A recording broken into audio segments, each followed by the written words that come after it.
বাংলার জনতার কথা ভেবে জ্বালানিতে ছাড়, বোতল জারিকানের ডিজেল বিক্রিতে ছাড়।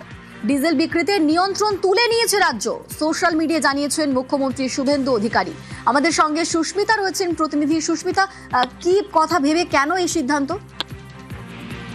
দেখো, শুভেন্দু অধিকারী মুখ্যমন্ত্রী তিনি এক্স হ্যান্ডেলে পোস্ট করেছেন যে কন্টেনার অর্থাৎ পাত্রে ডিজেল সরবরাহের ক্ষেত্রে নিষেধাজ্ঞা জারি করা হয়েছিল। ফলে একাধিক শ্রমিক, একাধিক কৃষক, এমনকি যেসব হাসপাতাল বা জরুরি ক্ষেত্রে পরিষেবা প্রদানকারী যে সমস্ত সাধারণ মানুষ যাদের এই কন্টেনারে ডিজেলের ক্ষেত্রে অনেক বেশি সুবিধা হয়, তারা বেশ কিছু সমস্যার সম্মুখীন হচ্ছিলেন।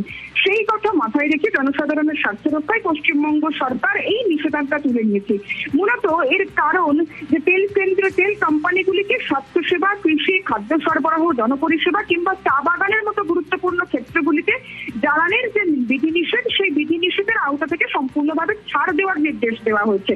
তার কারণ মূলত যে সমস্ত ক্ষেত্রে ছাড় দেওয়া হয়েছে সেখানে তারা নিম্নবিত্ত বা নিম্নবর্গীয় সমাজের মানুষই মূলত এই কাজগুলির সঙ্গে যুক্ত থাকে বলে মনে করা হয়, এবং সেই ক্ষেত্রে সাধারণ মানুষ বা যারা খেটে খাওয়া মানুষ, শ্রমিক সংগঠনের মানুষ, তাদের যাতে কোনো রকম সমস্যার সম্মুখীন না হতে হয়, জরুরি বিভাগের সঙ্গে যুক্ত ব্যক্তি, সংস্থা কিংবা গ্রাহকেরা যাতে ব্যারেলের ও কন্টেনারে সকলেই ডিজেল কিনে নিয়ে যেতে পারেন এবং গ্রাহকদের জ্বালানি প্রদানের ক্ষেত্রে যে সীমা রয়েছে সেই সীমা নির্ধারণ করার ক্ষেত্রে যে নীতি নির্ধারিত হয়েছিল তা শিথিল করা হয়েছে, যাতে সমস্যার সমাধান বেশ কিছুটা করা যায় এবং যাতে সাধারণ শ্রমিক সংগঠন কিংবা খেটে খাওয়া মানুষের সমস্যা না হয়, যারা জরুরি পরিষেবা প্রদান করে তাদের সেই পরিষেবা যাতে অব্যাহত থাকে, সেই কথা চিন্তা করেই মূলত রাজ্য সরকারের এই নির্দেশিকা বা এই সিদ্ধান্ত। বেশ, ধন্যবাদ সুস্মিতা।